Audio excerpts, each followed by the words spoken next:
Welcome.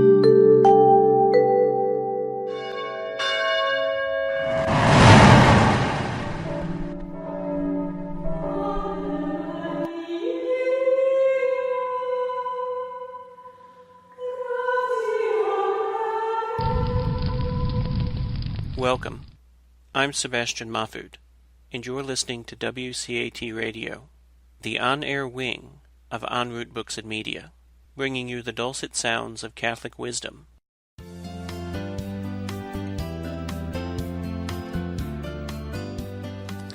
My name is Stephen Keller. I am a physician, a radiologist by trade, meaning using X-rays and ultrasounds and MRs to look at the human body and find diseases. I was asked to speak on faith and science as if there was a conflict between the two, and in my mind there is not and there should not be. As a cradle Catholic, an altar boy, when I was in grade school, the faith was all about rules and regulations, about doing what you didn't want to do and not being able to do what you wanted to do. It was the morality we learned and some of the beauty of the Mass, but there was no explanation, there was no reason for it, and also there was no beauty and majesty to it. I was fortunate to go to St. Louis University High School, which is a Jesuit school. The Jesuits are great educators, but they can play with your mind. They have a motto: if you cannot convince them, confuse them. And one of my religion teachers told us at the beginning of the year, "Brethren, I'm going to set you free because I'm going to teach you how to think." Well, the Jesuits taught us how to think, and that messed me up because I started to think and sort of went off the deep end and left high school with reason, but now without faith. One thing I wanted to mention is we were on a tour, a bunch of us on Volkswagen buses with two of the priests from the high school. We went to the Catholic Shrine of Lourdes in France, and all the crippled people and the poor people in the wheelchairs taking the sacrament, getting the water from the Pyrenees, and I thought it was the most sad, pathetic thing I had ever seen. And we were so cynical, we drank the water from the Pyrenees that Bernadette had discovered and thought, if this doesn't clear up our complexion, we're not going to believe this Catholicism. So I gave up on the faith. I didn't have a problem, I dealt with Jesus Christ, but I didn't practice my faith. Went to college and then medical school, and not going to Mass at the time. I remember studying embryology, how from the embryo a human being develops, and learning all the different things that could go wrong. It was amazing to me that babies ever turned out correctly, and so it dawned on me then that that was a miracle and somebody had to make that happen. I did my radiology training in St. Louis University and was fortunate enough to get a job at St. John's Mercy, a Catholic hospital here in St. Louis run by the Sisters of Mercy. And again, I'm not practicing my faith, but in the morning I see all the nuns and the doctors and the technologists and the nurses walking down the hall to the chapel to go to Mass every day. Well, I understood that these people had deep values based on their faith. Medicine is a very humbling profession. And I learned because we, in my field, had to do procedures where you would put a plastic catheter up into somebody's artery to their brain where you might cause them a stroke, or you put a needle into a tumor in their lung and you can collapse their lung, or somewhere else you can cause them to bleed. And so it's very humbling because you realize that so much is out of your hands. I was reminded of a story about the great philosopher Socrates, who was told that he was the wisest man in Greece. He thought that couldn't be true because he knew he was a fool. And then he went and asked all the other supposed wise men in Greece who thought they were brilliant, and Socrates realized he was the wisest man of all because he realized he didn't know very much. So when you learn in medicine, you learn more and more about what you don't know. So I had fallen away from the faith for 20 years, and then we joined a new parish, and we sat down with the pastor, and he said, "What activities are you going to be joining?" My wife knew that I hadn't been to Mass in 20 years, and the priest said, "Can you sing?" And my wife goes, "No, but my husband can sing." So I was shanghaied into the choir, and I'd not been in church in 20 years, and here I was singing bass in the choir. And also about that time, I got a magazine called Sursum Cordae, Lift Up Your Heart.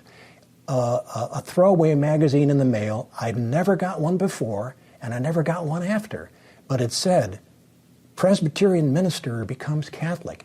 It was Scott Hahn's conversion story.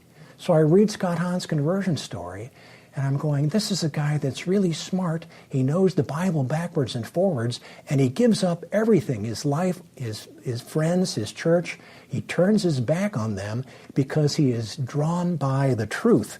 And I was so impressed by that, I started reading all sorts of conversion stories, his and John Henry Cardinal Newman, and Newman saying, to be deep into history is to cease to be a Protestant, going back and reading the early church fathers. Because I'd never really thought about the Catholic faith being true. I just had it sort of spoon-fed to me.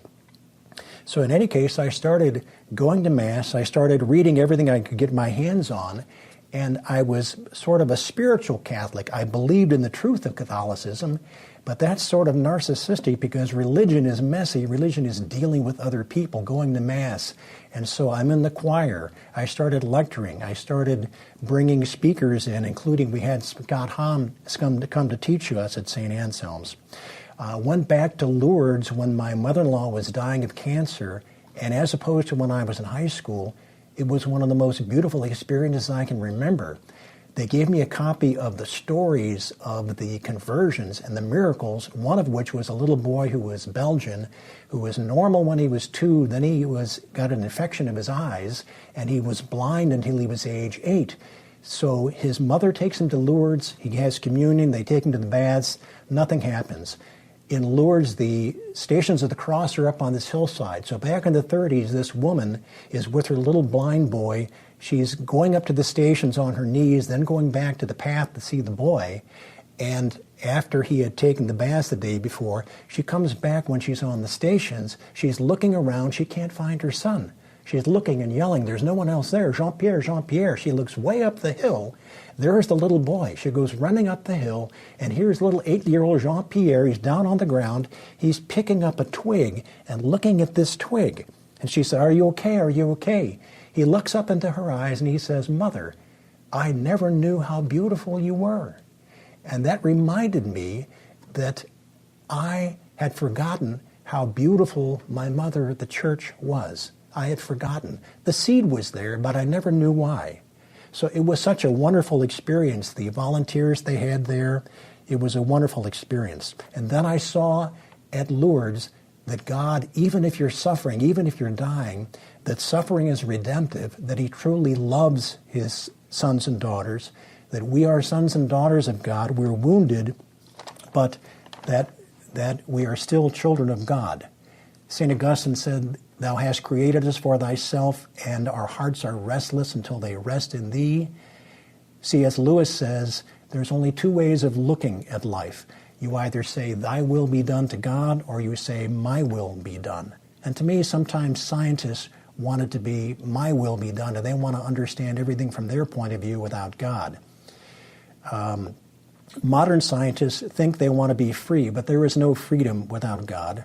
In the pre-modern world, mankind knew that there was sin, and the question is whether you were going to be saved.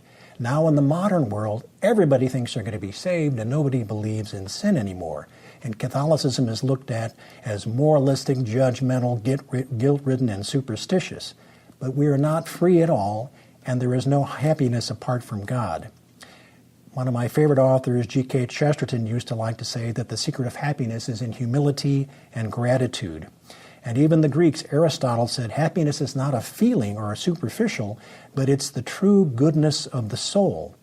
St. Augustine famously said, "If you believe, then you will understand." And with Christ and with God, it's a relationship with a person, and so in order to understand, you must love first, and when you love, then you will believe, and then you will understand. Chesterton had a famous expression that he used for people that believed in science and reason. He said that poets and artists don't go mad, but logicians and scientists and accountants go mad. He said all that the poet wants to do is get his head up into the clouds. And the problem with the scientist wants to get all of heaven inside of his head, and it is his head that splits. So when I was trying to figure it all out myself, I felt like I was getting a splitting headache. So the truth is known by not just science, but by faith, because the science can explain how, but faith explains why. And I understood that in my work when I would look into the eyes of patients and I see Christ in these patients. The aspects of God I think about are truth, goodness, and beauty, and scientists seek the truth through reason, others seek goodness through the will, but what about the heart? The heart looks for joy and love and ecstasy and happiness. And as Pascal, the philosopher, said, the heart has its reason that reason knows not of. So we all want to be happy, but there is no happiness without God. And we must remember that Jesus is a real person. He became one of us, the staggering fact of the incarnation. So if you love God, then you will understand. And how do you do this? Through prayer, through good works, through the sacraments of the church, especially the Eucharist, when God becomes one of us and gives himself to us. I think that God loves us as his children. We are not evil. We are wounded sons and daughters of God. And I think of the image of the divine mercy with the beautiful colors coming out from the chest of Christ where he was pierced by the spear on the crucifix. And I think of Calvary during the consecration when I'm looking at the cross and I'm seeing the wound in Christ's side and I'm seeing the light and I'm thinking in there, in his heart, is that fiery furnace of divine Trinitarian love. And what we are supposed to do is not figure it out ourselves. We're supposed to be incorporated into Christ. We are taken up into the life of the Trinity through our communication with Christ, especially through the Eucharist. And we're all swept up into that fiery furnace, that radical self-giving love, the very life and love of God, the very joy that God has in himself. St. Paul said that Greeks look for wisdom and Jews look for signs, but Christianity is foolishness to the Greeks and stumbling block to the Jews. He also said, I only know Christ and him crucified. So I have to remind myself that life is a mystery, that life is not a problem to be solved, but a mystery to be lived. And as a scientist, I tell myself I'm never going to understand it all, but that I should be humble and grateful for all of God's gifts, and that if I want to understand God, I should first believe and love God, and then I will understand. Thank you.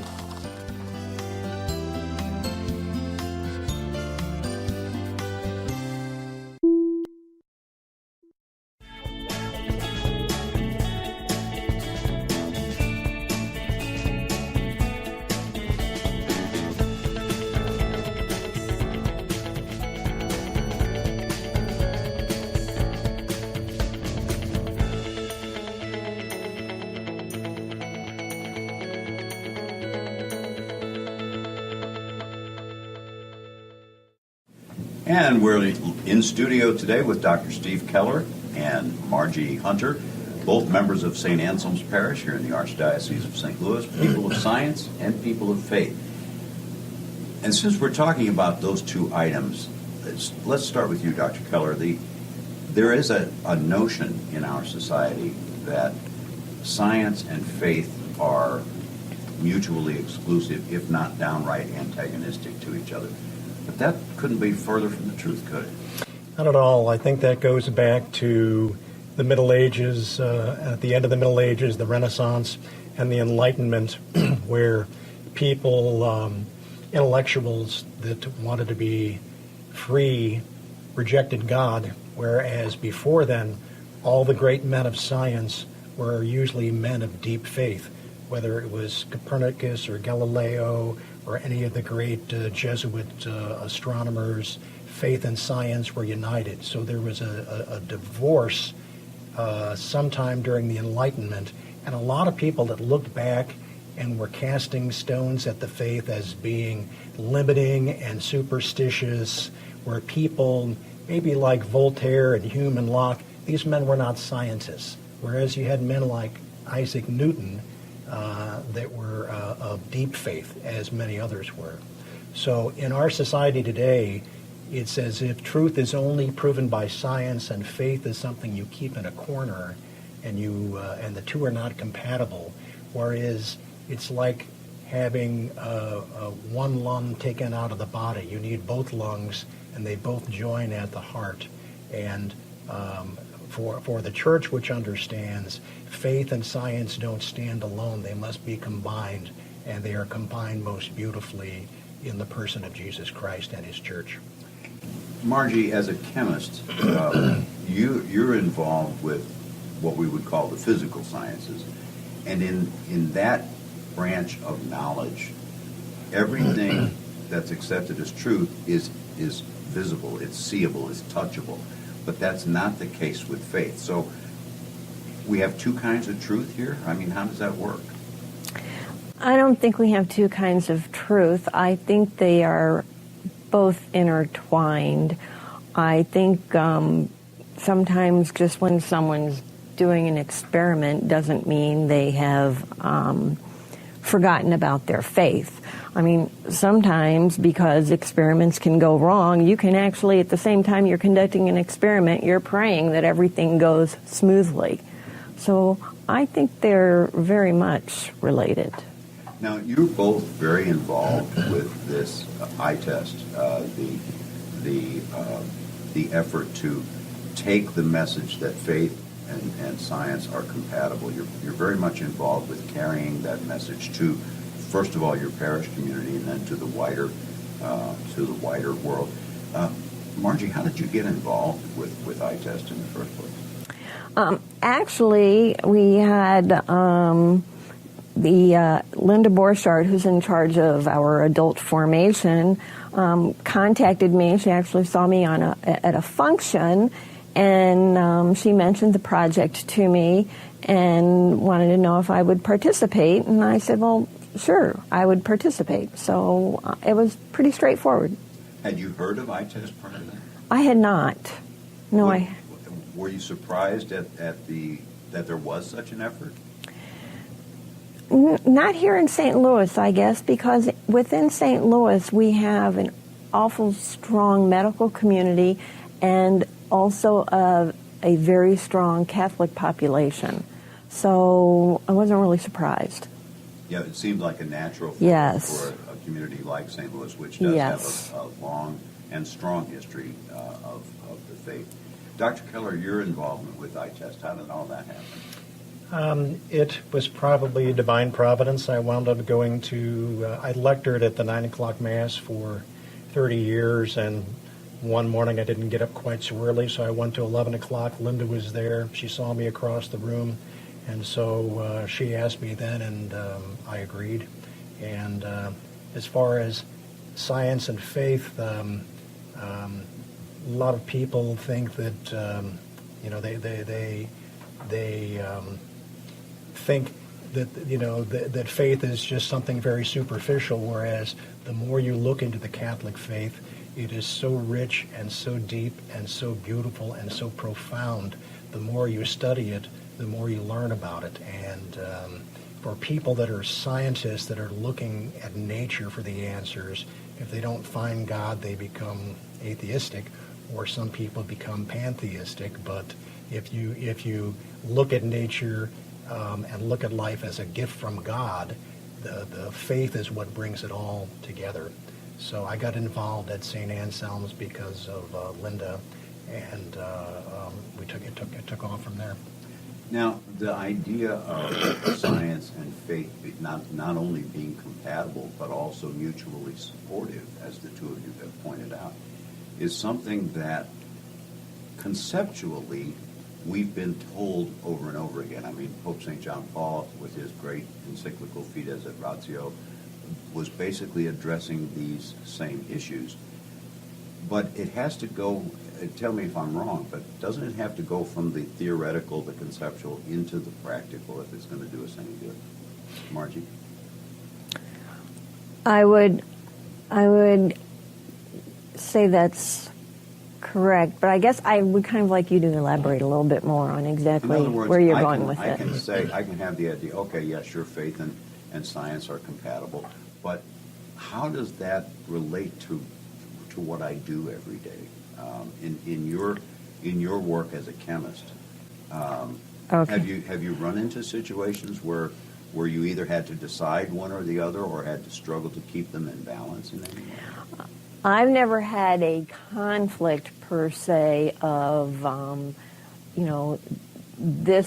this project goes against my faith, or I'm being asked to do something that I have a problem with my faith.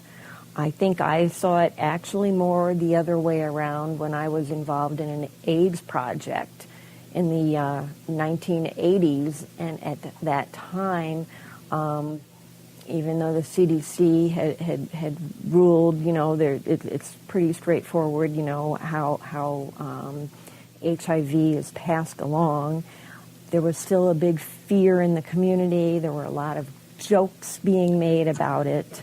And at that particular time, when I was with the scientists and we were working on this AIDS project, I felt more in communion with my scientist friends than I did friends and, within the parish and just in the public. I just felt that, we were doing what was right scientifically, as opposed to the general public that was just showing a fear of AIDS. And what about the faith community at that point? The faith community was pretty much mirroring the public community, very much so. When I would go to various events, it was common that when I left, I was like, heard another AIDS joke, and I mean, the religious were not immune to it either. They were susceptible to the same fears as the public. Has it gotten any better? Well, certainly, I think everything as far as with, particularly with AIDS, it is better, but it's just sometimes I think even though the facts are there, sometimes there's still fear, and it takes time for everyone to adjust to, it's okay.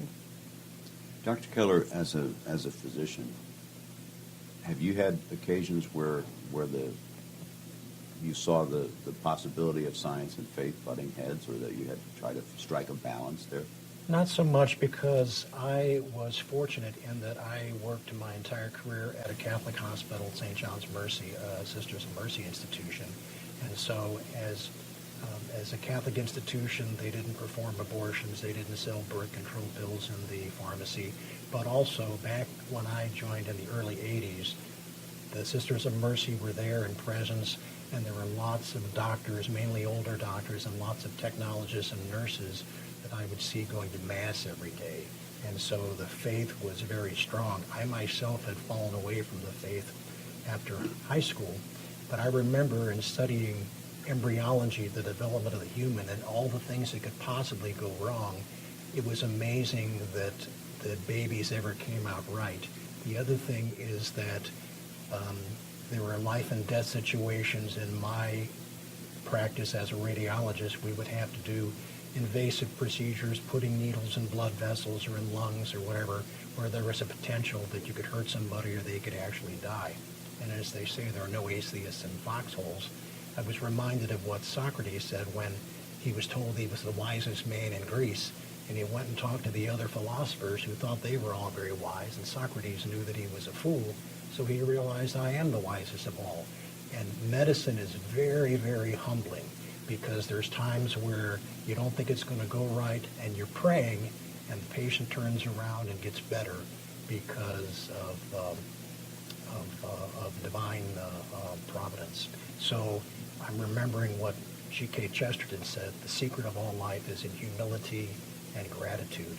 And medicine, very, very humbling, because we could do procedures and you do everything just the way you're supposed to and as carefully as you can, and you might have a situation where the patient has a stroke or might bleed to death. So it's very humbling, and from that humility comes a deeper faith and gratitude to God for all the gifts. And Margie, I mean, the same thing could be said of chemistry. I mean, that it can be a humbling kind of experience to work in the chemical field as well, because as much as we might know about chemicals and how they interact with each other or react. We don't know how that happens. I mean, we can't see it happening. We know that it does because we can see the evidence of it. So it's one of the things, like Dr. Keller says, the more we know we don't know. That's very true.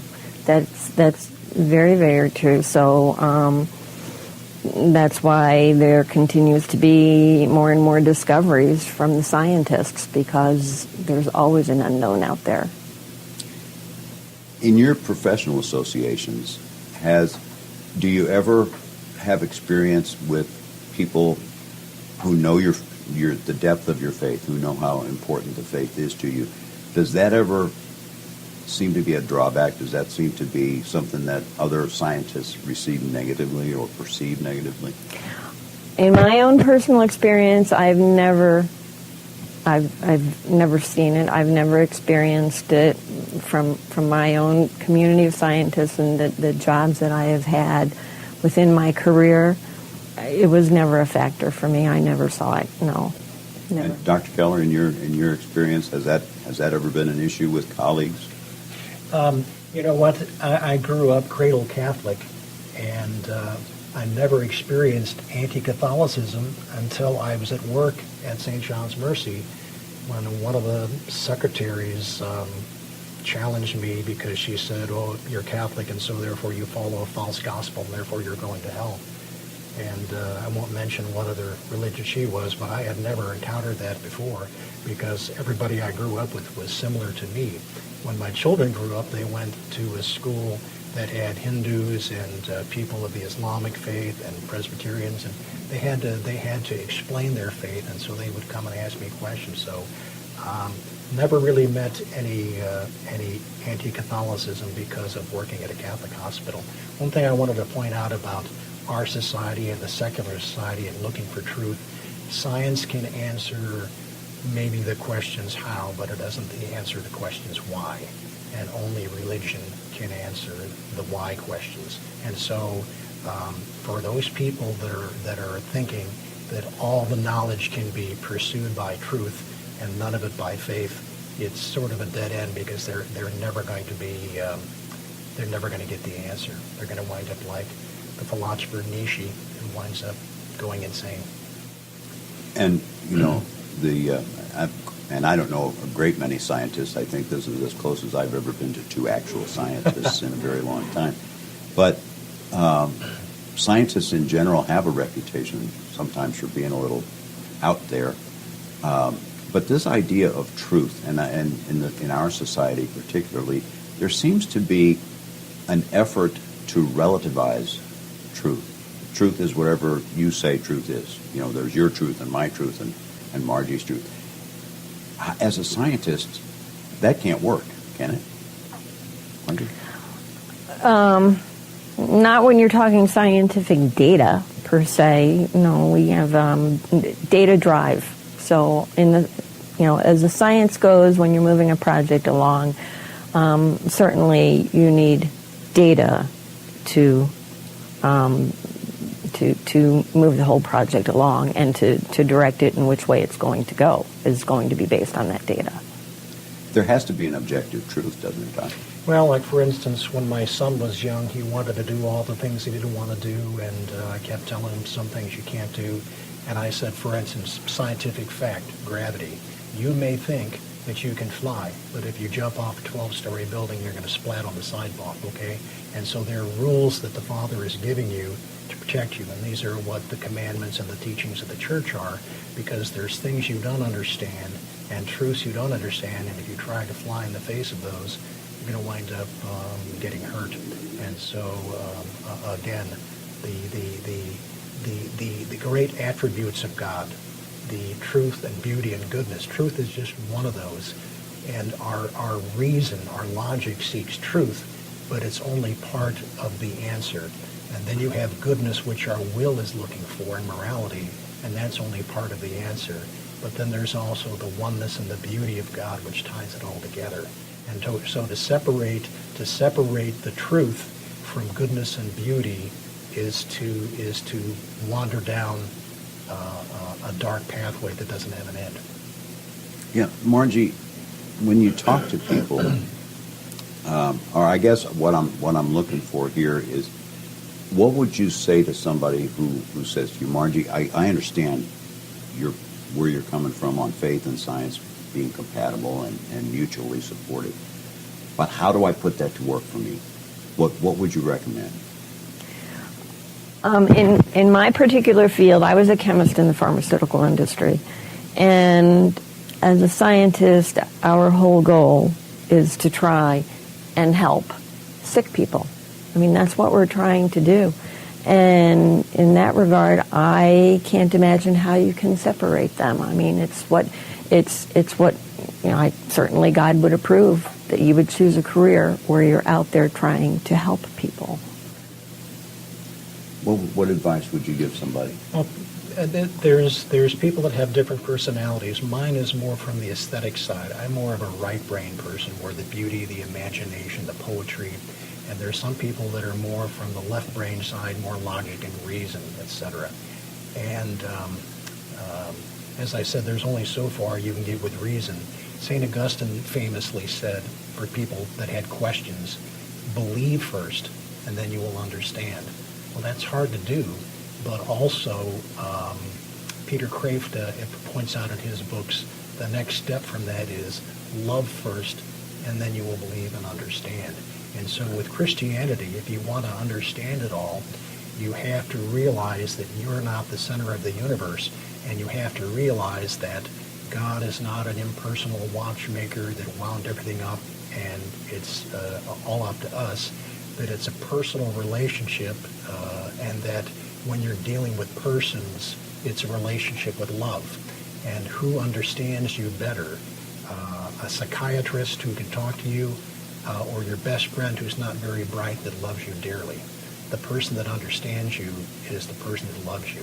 And Christianity is about a relationship between the person of Christ and the persons of the Trinity and us. And in order to understand that, you cannot get there with truth and reason. You have to believe and you have to love, and then you'll understand. So my answer would be pray, do good works, do things for the other children of God. Realize that you are a son and daughter of God, that we are wounded by original sin, but we have the beauty of the church teachings and the sacraments, which are God's gift to us, that will give us the grace to perfect our nature. You know, it's interesting, and I want to go back to something you said at the beginning of your response there. I find it interesting, and others might also, as a man of science, that you said, okay, you're sort of a right-brain person. One would expect, I would think, that a man of science would be more of a left-brain individual. Does that cause any conflict? I took that Myers-Briggs personality index when I was young, and mine is similar to apparently what Thomas Jefferson's was. My background, my mother was Irish, and my background is more poetry and language, and not so much logic, etc. But I wanted to do something worthwhile with my life, and I realized, well, you can't buy groceries much if you're writing poetry, So I wanted to do something worthwhile, wanted to do something to help people, and I had the right brain compassion side. I'm always quoting Chesterton, but Chesterton said that the left and the right lobes of the brain are separated by an abyss which only Christ can cover. And he said the people that are left-brained, the mathematical kind, they keep adding up number after number that adds up to nothing.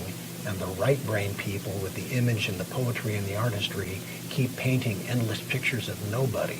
What gets the left brain and the right brain, the faith and the science together, is Christ. And Chesterton said, Christ is what crosses the abyss between those two, or between faith and science.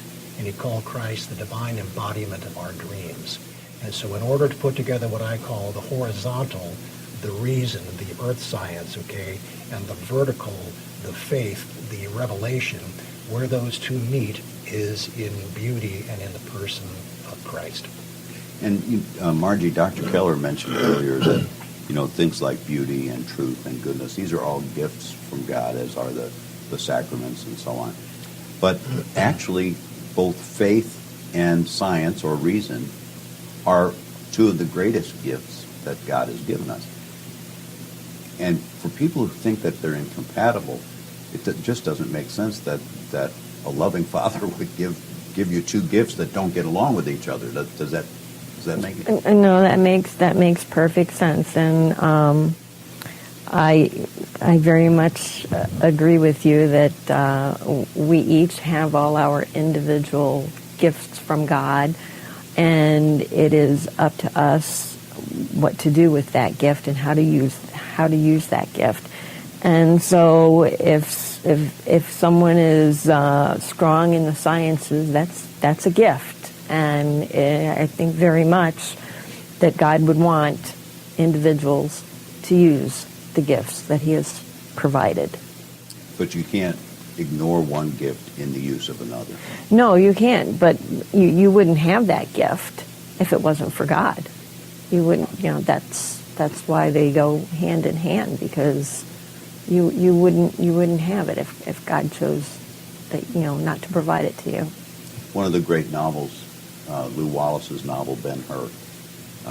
One of the lessons in there that the protagonist learned when he was a galley slave is that if you only row one side of the boat, you're going to wind up way off balance. And I think that's kind of what we're talking about here. We've the faith and science, those are two sides of the same boat, that we're all in the same boat, and we have to row both sides.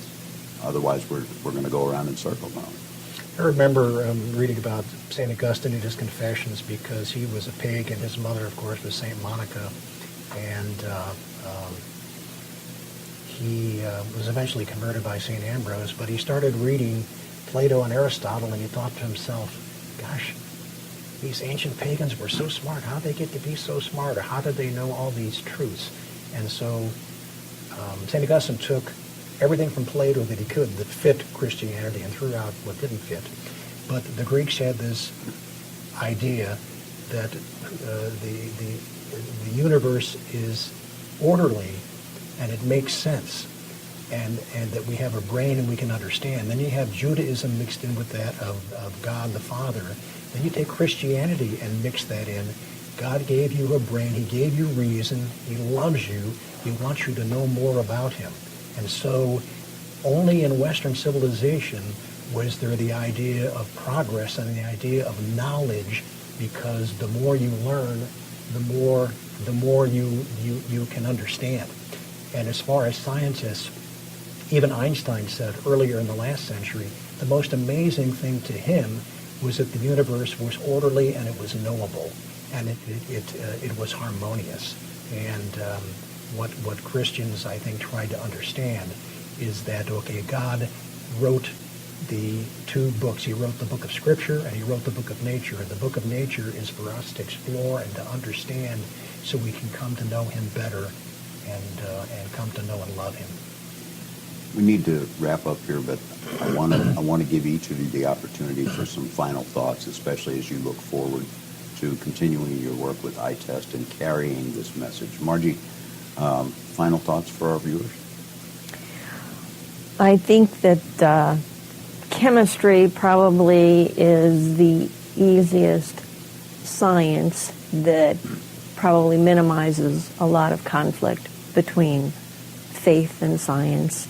I think perhaps biologists, astrophysicists probably face a lot more, play between the two. And I would just say, though, even with that, though, they're all interrelated. I've worked beside biologists, not any astrophysicists, but physicists.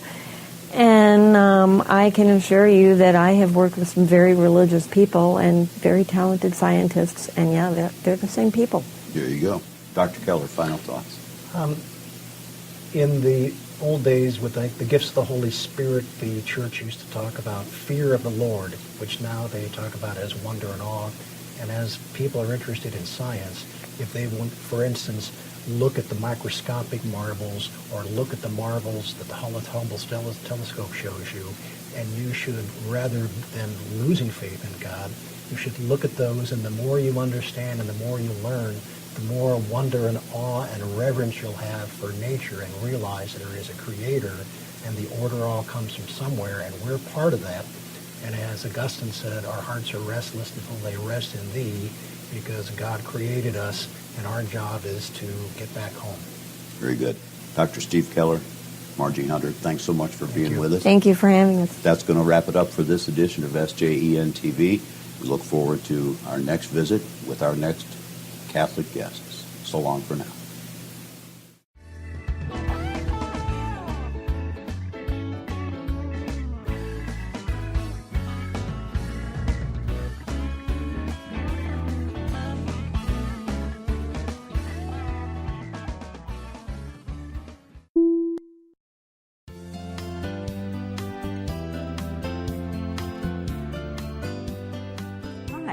My name is Sister Marianne Postiglione. I'm a religious sister of mercy from the New England province.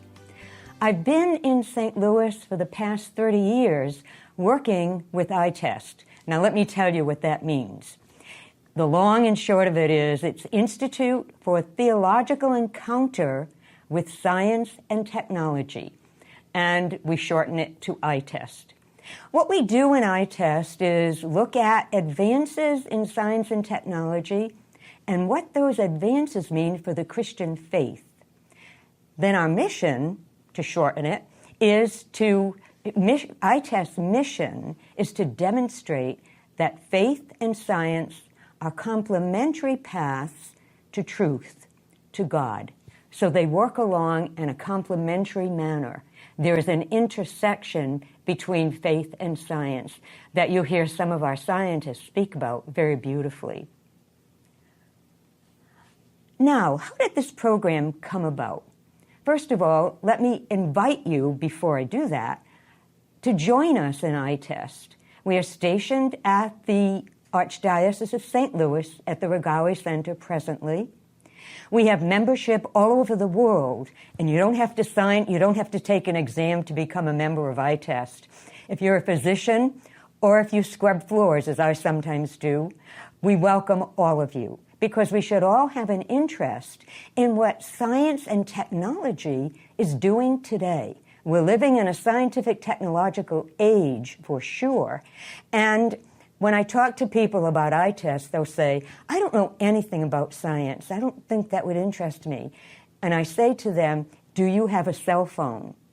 You are interested in technology. Therefore, there is an interest in science. So let me tell you a little bit about this program. Way back in the days of 1980s, Father Bob Brungs, our Jesuit director, often used to say to me, I wonder how we can get enough interest to surface some of the scientists from the parishes to tell us about what their science is, what their technology is, what they do in nursing or as a physician, and what that means for their faith, if anything. We really need to surface these scientists. So at that point, we didn't have the money to do it, but many years later, we did a proposal. Tom Sheehan, our director now, and I and our board worked on a proposal to our Sunday Visitor Institute. You all know our Sunday Visitor. If you don't, you should. Anyway, we submitted a proposal, and we asked if we could get some funding for surfacing this kind of scientists and engineers from our parishes. It's so important to start things in parishes because that's where our people are. That's where the faith is. We did get a small grant for working with this, and as a result, we started contacting parishes. We got in touch with the parishes around the Archdiocese, and our first response was 14 parishes responded that they were interested. And we did follow up with them. I met with every one of the adult formation coordinators, told them what it was that we expected of them and what they could expect from us as far as help was concerned. So our first one was at it was Ascension Parish here in Creve Coeur in St. Louis, and the audience was fantastic. We had 225 people at that meeting. The organization of it was fantastic. We had a physician, a neuroscientist, and a theologian speak at that meeting. Everything went beautifully. What happens after a meeting like this? Because you'll be hearing from our own scientists and physician here today, or at least on this video you will. Well, they spoke of their science, they spoke of their faith. Everything went beautifully. What happens after? We had questions from the audience. We expect that this kind of a program will proliferate around the United States. And we're working now with St. Joseph's Radio and TV, which will be the purveyors of this particular program. We don't want it just to be in 6 parishes around the Archdiocese. We want this to go out to the entire nation. And we will have program materials that will help facilitators do this. ITEST is always ready to help with this, and so is St. Joseph's. Let me just say one word here about conflict and science. One of our board members teaches at a high school here. She teaches physics in the freshman class. The first question she asks them in her physics class is, how many of you think there is a conflict between faith and science? 80% of the 8th graders who are now freshmen raise their hands and say yes. This is the kind of thing we see that can be worked on in our program that we're doing. The program is Scientists Speak of Their Faith, a model for parish discussion. It has gone well so far. We know that it will continue. And I want to leave you with one message that comes back to me from Father Bob Brungs, our director and founder of ITEST. He said, rest assured that a Christian in science and technology is the presence of Christ in science and technology. Keep that thought. Thank you very much.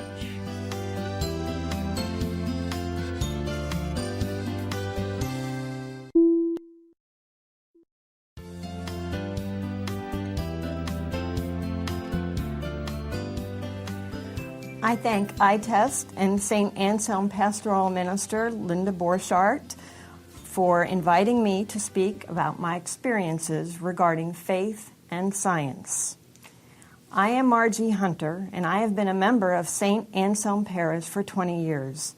I was raised Catholic, attended public schools, and was always interested in science and math. In fact, I was passionate about math. I am a first-generation college graduate. That means I am the first member of my family to attend college. Given my interest in science and math, it's no surprise that I majored in a science field with a heavy emphasis on math.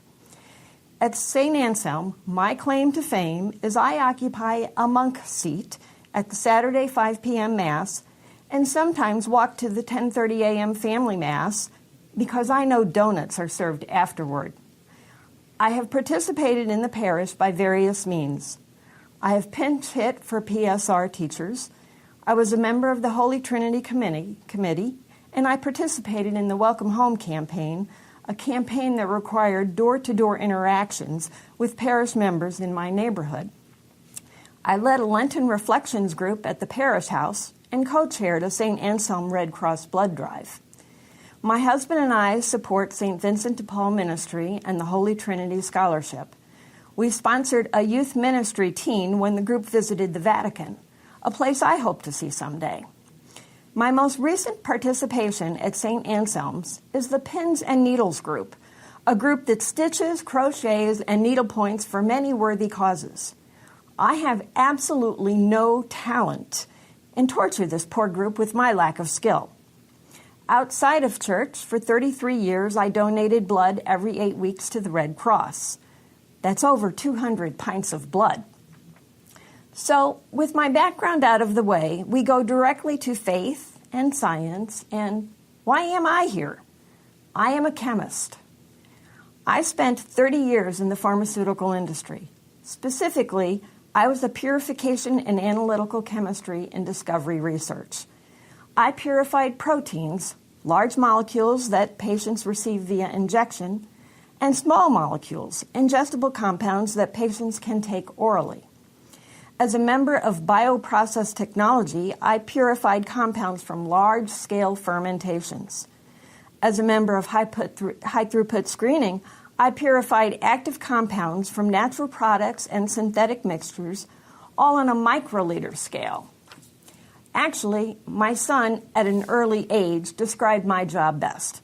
He says, "You do the opposite of baking a cake. Instead of baking the cake, you take the cake and break it down into its original ingredients." Well, a simple, to-the-point description. I also did chiral separations, separating mirror images of compounds, like the left hand from the right hand. I did data mining too. There are many components to data mining, but suffice it to say, I explored chemical structure-activity relationships and got to use some really cool software. When Linda Borchardt, the St. Anselm pastoral minister, asked me to reflect upon my church professional relationship, I said, sure. Yet later, when I pondered my personal relationship with faith and chemistry, I realized it was time to panic because I saw no relationship. None. I had nothing to discuss. Whether you consider that good or bad, I had nothing. So, in my panic, I searched Google, and I found that many chemists believe that chemistry is not front and center when one reflects upon faith and science. Well, I felt relief in numbers. At least my initial thought was in line with my chemistry colleagues. Leave the hard stuff for the astrophysicists and biologists.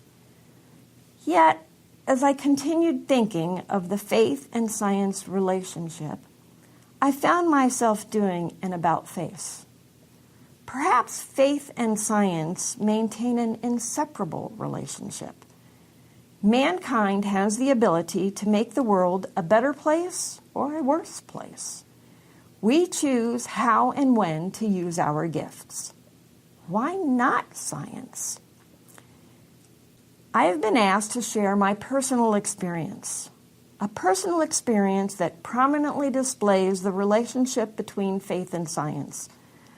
I'm not certain my two examples hone in on tonight's expectations, but I do believe they touch upon the relationship of faith, science, and people. In my first example, I joined a new project team. The chemistry leader gave me a heads up that the project leader was very thorough and had quite the temper. He yells, I was warned. Well, that's okay. Thorough is good, and I've been yelled at before. As the project matured, data were collected and evaluated. At one point, I found myself in a meeting with the leaders as they reviewed the data. Data from experiments that were repeated ad nauseum to the definition of insanity. The result was always the same. The result itself was not unexpected, but the timing of the result was very surprising. The data showed a drug effect that is normally discovered much further down the pipeline. The project leader requested we repeat the experiment again. I don't know what propelled me to say what I did, but say it I did. Always the doubting Thomas. My fellow chemist looked at me as if I had lost my mind. He thought, we will now experience the full wrath of the project leader. What were you thinking? And then we heard it. Laughter. Sweet, jovial laughter that instigated all of us to laugh. For we are scientists. Data drives science. We have faith in God. Listen to God as the data drive science. My second example goes back in time to the early 80s. I was working on an HIV/AIDS project. In 1983, the CDC announced that HIV could not be transmitted by casual contact, food, water, air, or surfaces. Armed with that scientific data, the general public, well, The general public chose to ignore it. AIDS jokes, as they were termed, continued, along with the misconception of transmission. Science was ignored. People maintained their fear. Patients inflicted with HIV were often drug addicts or gays. The general public found it easy to cast judgment. Meanwhile, my project plugged along. It involved collaboration between Oxford and Cambridge universities and 2 pharmaceutical sites. Our product came from a fermentation that exhibited the most vile-smelling stench I have ever experienced. My father died in his home, and his body was discovered 2 or 3 days later. The fermentation odor was worse than that. Seriously, the most foul, disgusting reek one can possibly imagine. Along with the smell came the mixture itself, a mixture that was prone to clog any filter we threw at it. So when the process doesn't work, the hours get long. Yet no scientist quit. No scientist complained. In fact, no scientist made jokes. I cannot recall a single incident where we laughed at the expense of our patients. Rather, the mantra was, the patient is waiting on us, waiting for our discovery. At that particular time, I existed in 2 communities, one of scientists and one of the general public, including friends from church. At that moment, I felt more in communion with my scientist colleagues. There are beliefs and there are proofs. In faith, we believe what we cannot see. In science, we do not always accept what we prove. Data drive science. Faith drives religion. Both need us. We need both. We are God's people. I close with St. Paul's letter to the Ephesians, chapter 2, verse 10. For we are God's handiwork, created in Christ Jesus to do good works, which God prepared in advance for us to do. I thank ITEST, and I thank you for your attention.